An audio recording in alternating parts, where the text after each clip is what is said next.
Welcome to Coffee with Kish. Yeah, that's right. I don't have coffee.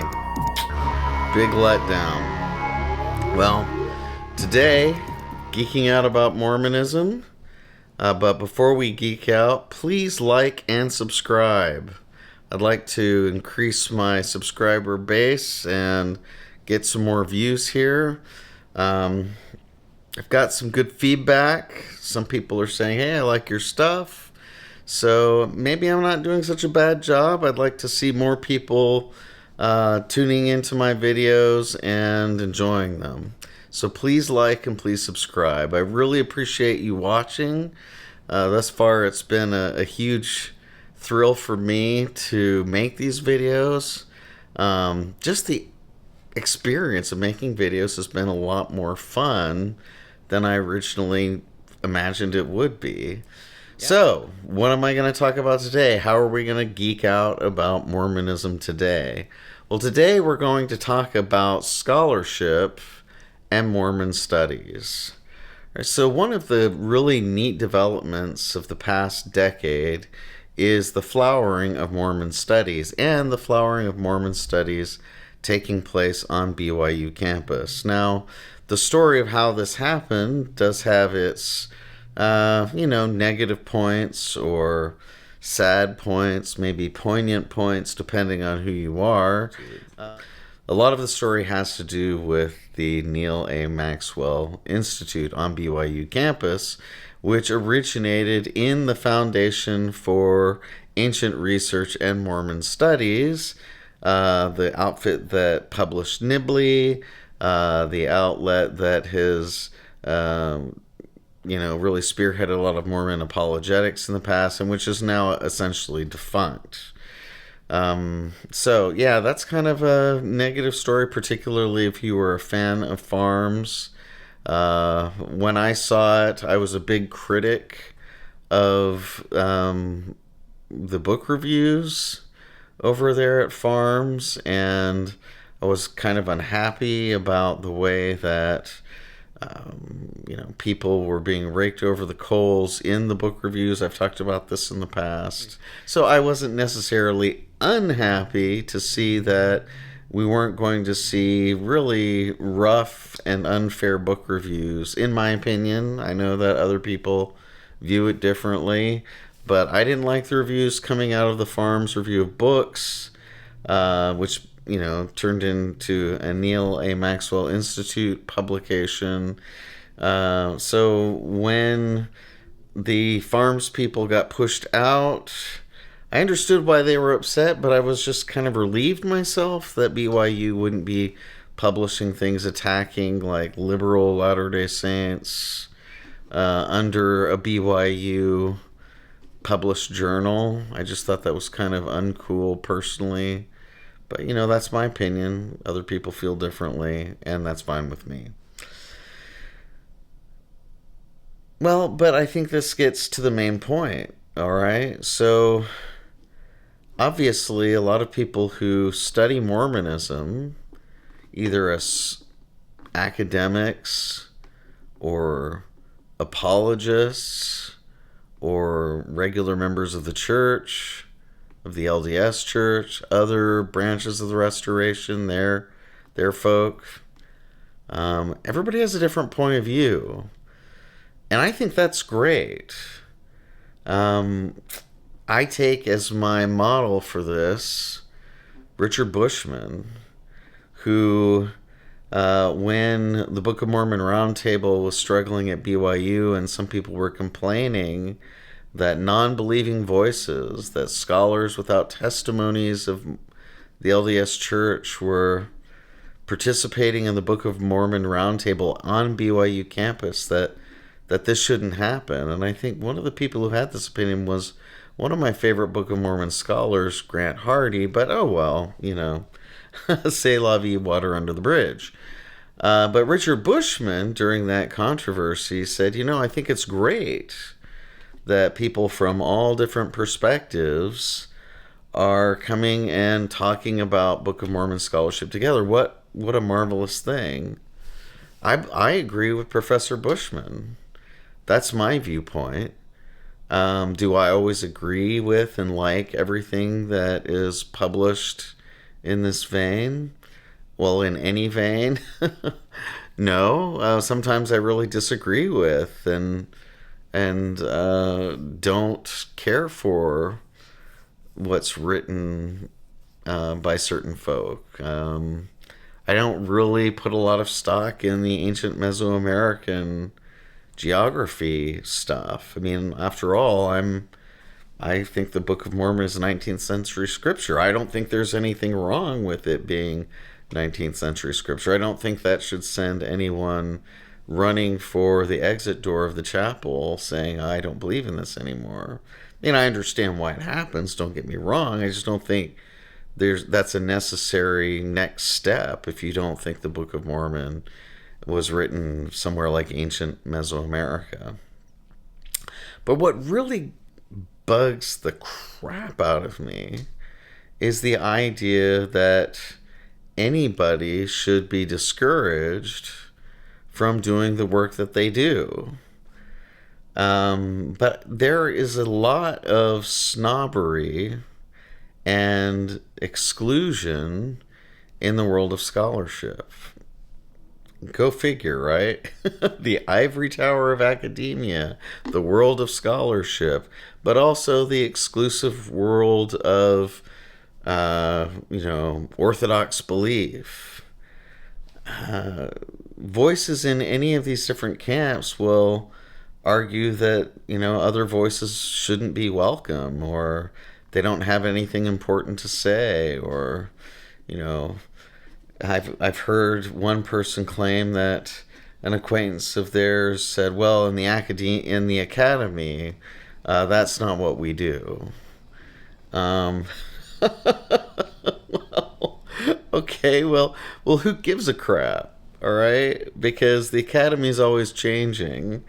Now, obviously, I'm in the academy myself, but I think there's still room for other voices, and that whatever is currently fashionable in a particular discipline isn't the be-all and end-all of what can be said on the topic.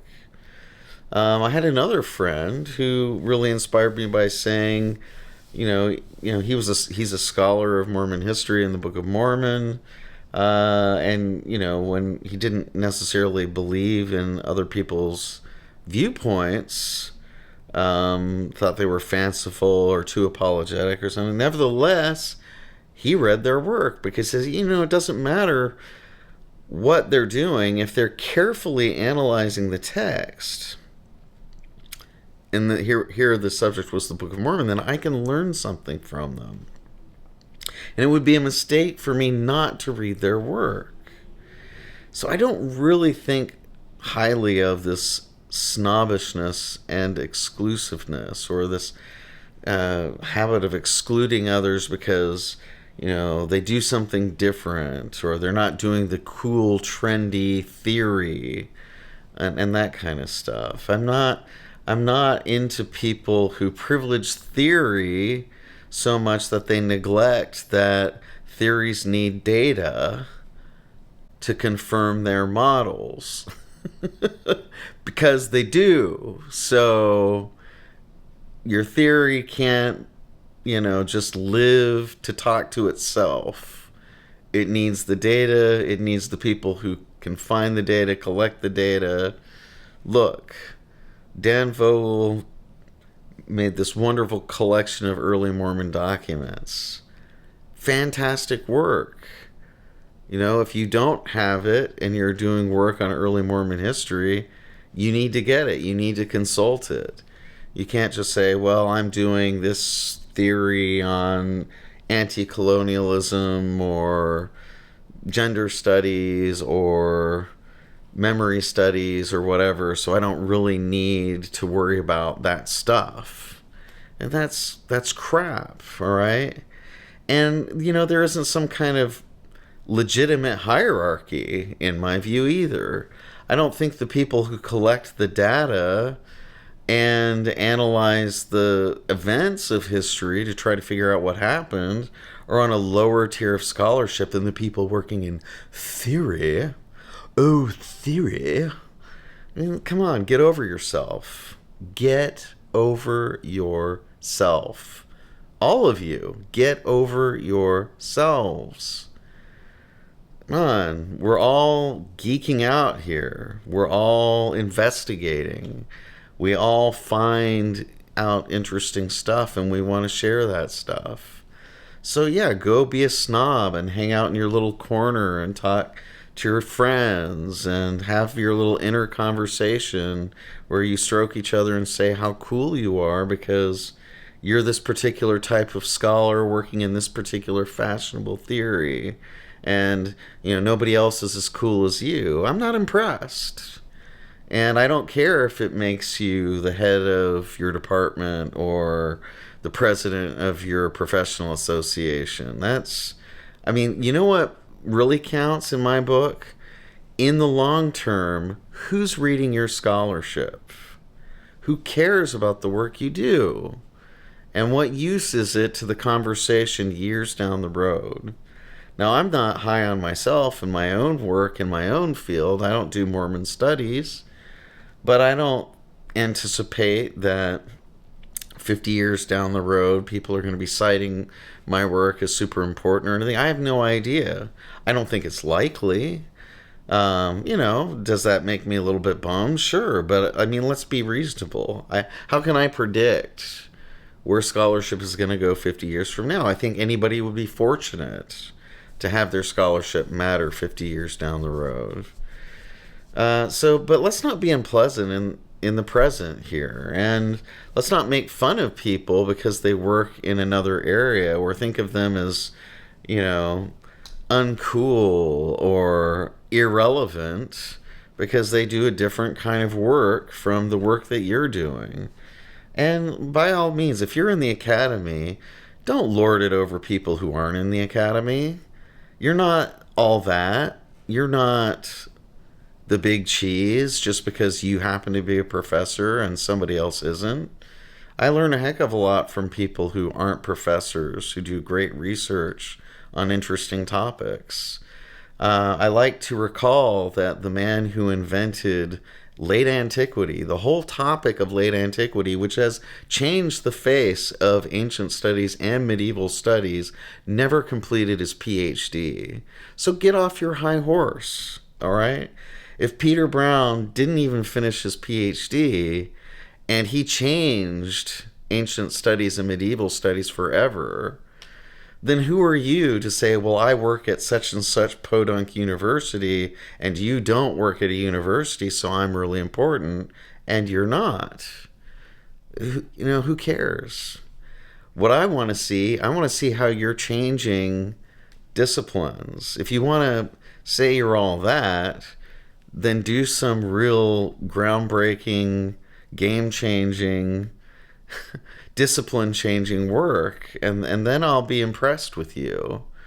I really think there are people out there working outside of the academy who are doing fantastic work. I feel like there are apologists who are great readers of texts. I may not agree with their overall arguments, but they've got interesting things to say. And, let's just be cool to each other. Let's be nice. Let's include each other, different parts of the conversation. And, let's have a beverage together and kick back and be kind. So this is unfortunately not Coffee with Kish. This is not Coffee with Kish today. This is bottled water with Kish because... embarrassingly enough, I broke my mug, and where I'm filming today, I actually only had a single mug, and I bumped it, and it tipped over and fell and broke, and so now, bottled water with Kish. But the show is Coffee with Kish. Again, please like, please subscribe. The topic was being cool in doing Mormon studies or Mormon scholarship and apologetics. Don't be mean, don't be snotty, be cool. At least that's what I'd like to see. I've got friends all over the map, so be kind to each other and take care. Bye.